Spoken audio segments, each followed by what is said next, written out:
নিৰ্বাচনত নিজৰ প্ৰতীক চিহ্ন ট্ৰাক লৈ ভোট দিবলৈ যোৱাৰ পৰিকল্পনা নিৰ্দলীয় প্ৰাৰ্থী ডানিয়েল মাৰ্ডিৰ। অবড়ো সুৰক্ষা সমিতিৰ পৰা ডানিয়েল মাৰ্ডিক প্ৰক্ষেপ কৰিছিল যদিও পিছত প্ৰতাৰণা কৰি কংগ্ৰেছ দলক সমৰ্থন অবড়ো সুৰক্ষা সমিতিৰ।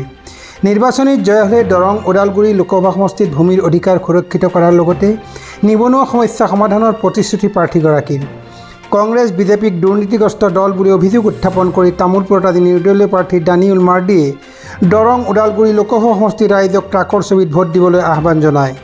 অবড়ো সুৰক্ষা সমিতিয়ে সমলেঞ্চে প্ৰবঞ্চনা কৰাৰ অভিযোগ উত্থাপন কৰি প্ৰাৰ্থীগৰাকী ৰাইজে আদৰি লওঁ বুলিও আশা প্ৰকাশ কৰিছে। মই দৰং ওদালগুৰিৰ ৰাজ্যবাসীক মই এইটোৱে আহ্বান জনাব খুজিছোঁ যে যিহেতু মোৰ ছবিটো হ'ল ট্ৰাক আৰু আমি চবেই জানো এইবাৰ ট্ৰেক্টৰৰ ছবি নাই, সেই বুলি মই চবকে আহ্বান জনাইছোঁ। আমাৰ দৰং ওদালগুৰিৰ মানুহ এই ট্ৰাক ছবিটো চিনি পাই মোক ভোটটো দিয়ক। মোক ভোট দিলে মই জয়যুক্ত হ'ম, সেই বুলি মই চবৰ ওচৰত আহ্বান জনাইছোঁ। এতিয়া যিহেতু আমাৰ এলায়েন্স দল যিটো আছে ইণ্ডিয়া এলায়েন্স দলৰ বিজেপি এজেপি UPPR সেইটো দলে যিনিকি কয় দিলীপ শইকীয়া তেওঁৱে মোৰ প্ৰতিনিধি হ'ব। আমি তেওঁৰ কথাটো কি ক'ম, আপোনালোকে চবেই জানে দিলীপ শইকীয়া ইমান বছৰ ধৰি কাৰোবাৰ ঘৰত কাৰোবাৰ গাঁৱত সোমাইছে না সোমা নাই এইটো আমি চব ৰাইজে গম পাওঁ, আৰু কিমান উন্নয়নৰ কাম কৰিছে এইটো আমি চবেই গম পাওঁ। সেইকাৰণে ৰাইজে এতিয়া বিবেচনা কৰক কাক ভোট দিলে ভাল হ'ব, দিলীপ শইকীয়াক দিব লাগে না ডানিয়েল মাৰ্ডিক দিব লাগে, ট্ৰাকত ছবি দিব লাগে না পদম ফুলত দিব লাগে। এইটো এতিয়া ৰাইজৰ ডিচিশ্যন, মোৰ ডিচিশ্যন নহয়। ৰাইজে কি ডিচাইড কৰে। এতিয়া দিলীপ শইকীয়া আপোনালোকে জানে দিলীপ শইকীয়া কোন মানুহ, আৰু আমি সকলোৱে জানে আমাৰ দেশত কি চলি আছে। মূল্য বৃদ্ধিটো আপোনালোকে চবেই গম পায়, ইয়াৰ পিছত বাকী সমস্যাবিলাক গম পায়। কাৰাপশ্যনৰ সমস্যা, কাৰাপশ্যন নাই বুলি কয়, ৰাস্তা ঘাট ডেভেলপমেণ্ট কৰি আছে বুলি কয়, কিন্তু তাৰ মাজে মাজেদি আমাৰ চৰকাৰে দুনিয়াভৰত টকা লুটি আছে। সেই কথাবিলাক কোনে বিবেচনা কৰিব। মই আজি নিৰ্দলীয় হয় আমাৰ ৰাইজক দৰং ওদালগুৰি ৰাইজক এইটোকে ক'ব খুজিছোঁ, আপোনালোকে নিজে চিন্তা কৰক কি চলি আছে আমাৰ ভাৰতবৰ্ষত, আমাৰ দৰং ওদালগুৰি ৰাইজৰ স্বাৰ্থত কি চলি আছে আপোনালোকে নিজে বিবেচনা কৰক। আজিৰ যুগত আমি সাধাৰণ ৰাইজে বহুত সমস্যাত ভুগি আছোঁ।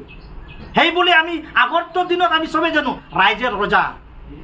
ৰাইজে ৰজা এইটোহে সোণালী সুযোগ, আমি কাক ৰজা বনাব খুজিছোঁ সেইটোৱে মই ক'ব। আজিৰ যুগত যিহেতু আজি শেষ দিনত প্ৰচাৰৰ শেষ দিন, আজিৰ যুগত মই যিহেতু আমাৰ কৰ্মীসকল চবখিনি লাগি আছে, চব সমষ্টিত লাগি আছে, সেইকাৰণে মই আশাবাদী 2 পৰা 3 লাখ ভোট পাই মই জিকিম বুলি। মই জিতিলে প্ৰথম কামটো হ'ব ভূমি সমস্যাটো। আজিৰ যুগত আপোনালোকে চবেই গম পায় যে ভূমিৰ সমস্যা বহুত হৈ আছে, স্পেচিয়েলি জেনেৰেল মানুহৰ কাৰণে ভূমিৰ সমস্যাটো 1 নম্বৰ। আৰু দ্বিতীয়তে হ'ল আমাৰ নিবনুৱা সমস্যা, যিটো নেকি কল আনএমপ্লয়মেণ্ট। আমাৰ ইউথবিলাক এনে ফুৰি আছে, পঢ়ি পেলাই লাভ নাই, সেইকাৰণে এইটো আমাৰ দ্বিতীয় সমস্যা হ'ল। আৰু তৃতীয়তে হ'ল যে ইমান দিন ধৰি চৰকাৰে বিভিন্ন প্ৰতিশ্ৰুতি দি আজিলৈকে আমাৰ যিবিলাকে জেনেৰেল কাষ্টৰ মানুহ হৈছে এই প্ৰতিশ্ৰুতিটো সম্পূৰ্ণৰূপে ৰূপায়ণ কৰা নাই।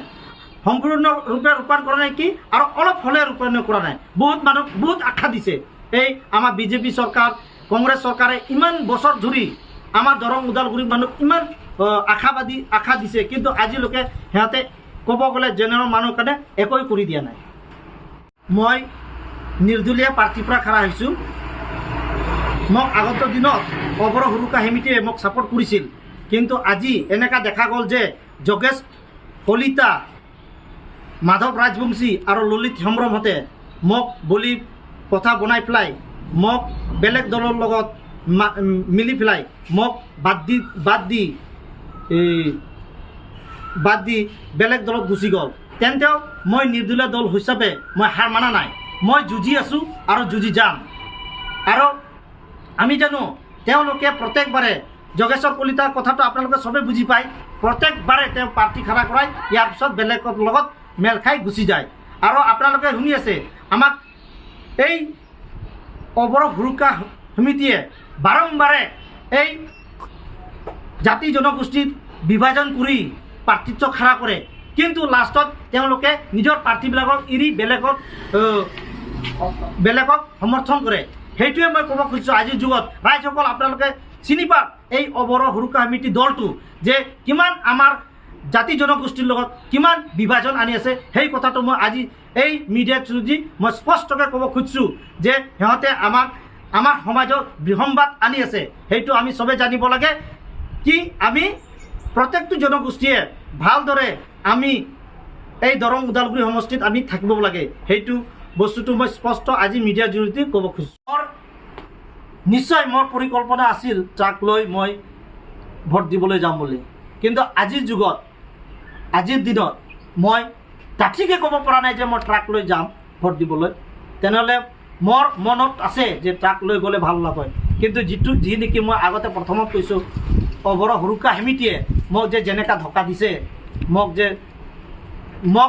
অৱৰোহ সুৰক্ষা সমিতিয়ে চব ফাণ্ডিং কৰিব বুলি কৈছিল। গাড়ীৰ পৰা পোষ্টাৰ পৰা খৰচৰ পৰা চব ফাণ্ডিং কৰাৰ কথা আছিল, কিন্তু আজিলৈকে 1 টকা সিহঁতৰ পৰা অহা নাই। সেই বুলি মই আজি ডাঠিকৈ মই ক'ব নোৱাৰোঁ যে মই ট্ৰাকত উঠি মই ভোট দিব যাম, কিন্তু মোৰ পৰিকল্পনা আছে, মোৰ মনত আছে যে মই ট্ৰাক লৈ গ'লে ভোট দিবলৈ তেতিয়া মানুহে বহুত আকৰ্ষণ লাভ কৰে। সেই বুলি মই আৰু বেছি নকওঁ। ৰাইজসকল ট্ৰাকৰ ছবিত আপোনালোকে চবে ভোট দিয়ক, আৰু মই জয়যুক্ত হ'লে মই আপোনালোকক আগতে কৈছোঁ কি সমস্যা মই মাতিম দিল্লী মৰ্যাত।